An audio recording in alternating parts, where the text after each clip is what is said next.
ইউসুফ আলাইহিস সালাম জেলখানায় বন্দী। সূরা ইউসুফ পড়ে দেখেন। তখন কয়েদিদের মধ্যে দুইজন স্বপ্ন দেখেছে। একজন স্বপ্ন দেখছে তার মাথার উপরে রুটি, উপর থেকে পাখি এটা ঠোকরে কি করছে, খেয়ে নিয়ে চলে যাচ্ছে।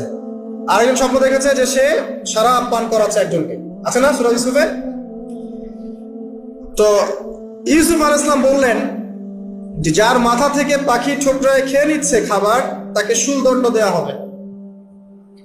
আর যে শরাব পান করাচ্ছে সে অতি শীঘ্রই মুক্ত হয়ে যাবে, জেল থেকে ছাড়া হয়ে যাবে। কয়দিন পর তাই হলো। এই যে স্বপ্ন যারা দেখেছে এরা কি মুসলিম? এই স্বপ্ন যারা দেখেছে এরা কিন্তু মুসলিম না। ইউসুফ আলাইহিস সালাম মুসলিম, তিনি আল্লাহর নবী, তিনি স্বপ্নের ব্যাখ্যা করছেন, কিন্তু এখানে একজন অমুসলিমের স্বপ্ন সত্য হয়েছে। একজন অমুসলিমকে আল্লাহ পাক স্বপ্ন দেখাতে পারেন, দলিল আছে কোরআনে।